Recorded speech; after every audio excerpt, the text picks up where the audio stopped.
पंडित जी, सबसे पहले हमारे दर्शकों को ये बताएं कि लक्ष्मी जी का वो कौन सा स्वरूप है जिनकी पूजन करने से लोगों के फिजूल खर्ची से बचे। क्योंकि पंडित जी, ये अक्सर देखा जाता है, कई बार ना चाहते हुए भी पैसे खर्च हो जाते हैं, और सबसे बड़ी बात यह है कि कई लोगों के कर्ज भी हो जाते हैं, बेवजह अनसर्टेन चीजें आती हैं।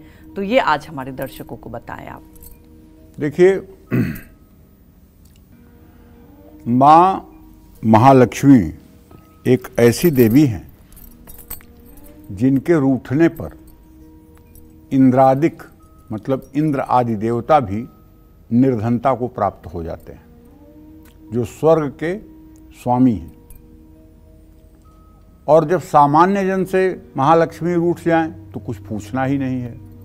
लेकिन महालक्ष्मी के रूठने का कुछ न कुछ कारण होता है। ऐसा नहीं होता कि महालक्ष्मी किसी के ऊपर अनायास रूठ जाए। जो लोग लक्ष्मी का दुरुपयोग करते हैं, जो लोग लक्ष्मी का दुर्व्यसन में प्रयोग करते हैं, जो लोग लक्ष्मी का अवैध कार्यों में प्रयोग करते हैं, जो लोग लक्ष्मी का प्रयोग अनैतिक कार्यों में करते हैं,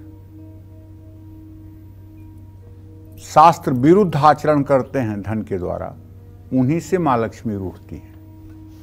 जो लोग कन्याओं का अनादर करते हैं, जो लोग अपने पत्नियों का अपमान करते हैं, जो लोग अपने माता पिता का सम्मान नहीं करते हैं, ऐसे लोगों से ही लक्ष्मी रूठती है। लक्ष्मी भगवान श्री हरि विष्णु के सानिध्य में रहने वाली हैं। ये विशाल हृदय की हैं। ये जल्दी अपने भक्तों से रूठती नहीं हैं। लेकिन अगर भक्त इनका बार बार दुरुपयोग करे और जिसमें इनका अपमान हो तो कैसे नहीं रूठेंगी। एक होती हैं 8 प्रकार की लक्ष्मी होती हैं, जिसमें मैं धन लक्ष्मी की चर्चा कर रहा हूं। धन लक्ष्मी अपने भक्तों की आर्थिक समस्याओं को, दरिद्रता को और दीनता को समाप्त करती है।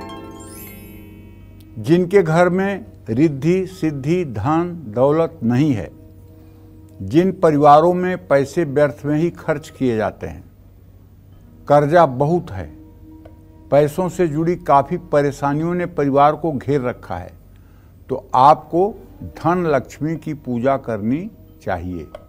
ये धन लक्ष्मी का चित्र आपको, जो लक्ष्मी अपने दाहिने हाथ से सुवर्ण के सिक्के गिरा रही हूँ, वो धन लक्ष्मी का प्रतीक है।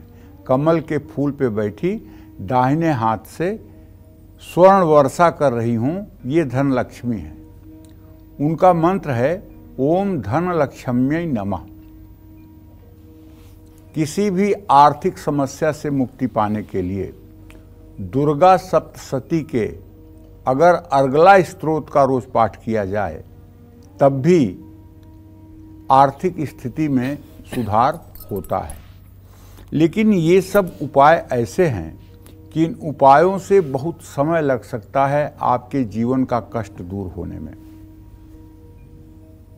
यदि जीवन पल पल कर बीतना मुश्किल हो गया है, फिर ये उपाय जो मैं बता रहा हूँ, इसको अगर आप करेंगे तो 2-4 वर्षों में इसका परिणाम दिखेगा, तुरंत इसका परिणाम नहीं दिखेगा। क्योंकि ये बहुत छोटा उपाय है और जैसी दवा होती है वैसा फायदा होता है। अगर आप शीघ्र अपने जीवन में परिवर्तन चाहते हैं, अगर आप चाहते हैं कि जल्दी से महालक्ष्मी की कृपा हो और ऋण रोग दरिद्रता से आप मुक्ति पाएं, तो मेरा कहना मानिए। घर में एक बढ़िया स्फटिक का श्रीयंत्र ले आइए, उसको लैब में टेस्ट करवा लीजिए कि स्फटिक है भी कि ये कहीं कांच तो नहीं है।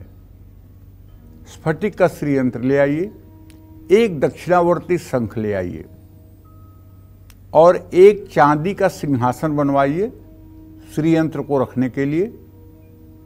और नित्य अपने घर में एक पीतल की बड़ी सी थाली में श्रीयंत्र को रख करके और दक्षिणावर्ती शंख में जल भर करके श्री सूक्तम के 16 मंत्रों को बोलते हुए जल से अभिषेक करें, फिर गाय का दूध भर करके अभिषेक करें, फिर गन्ने का रस या चीनी का रस भर करके अभिषेक करें, फिर थोड़ा सा शहद से अभिषेक करें, थोड़ा सा देसी घी से अभिषेक करें, थोड़ा सा दही से अभिषेक करें और उसके बाद श्री यंत्र को अच्छे से अभिषेक जल से करके और साफ कपड़े से पोंछ करके लाल आसन पर उन्हें विराजमान कर दें। कहाँ? चांदी के सिंहासन पर। उसके बाद में उनके ऊपर कलावा लपेटें। कलावा के ऊपर हल्दी, अक्षत, रोली, सिंदूर, कुमकुम। अगर आप पुरुष हैं तो सिंदूर हाथ से मत चढ़ाइएगा, सिंदूर आप चम्मच से चढ़ाइएगा या पान के पत्ते से चढ़ाइएगा। अगर आप महिला हैं तो आप अपने हाथ से सिंदूर चढ़ा सकती हैं। इसके बाद में लाल पुष्पों से उनका श्रृंगार करें, लाल फूलों से श्रृंगार करें और खूब बढ़िया धूप बत्ती जला करके उनके सामने रखें। दिया घी का जला करके उनके सामने रखें और एक पीतल, चांदी या तांबे की प्लेट में काजू, किशमिश, मिश्री, फल रख करके उनका नैवेद्य उनको निवेदित करें। भोग प्रसाद की सामग्री चढ़ाएं। ध्यान रखें, पूरी पूजा में आपका मुंह बंद नहीं होना चाहिए। आपके मुंह से श्री सुक्तम का मंत्र चलता रहे।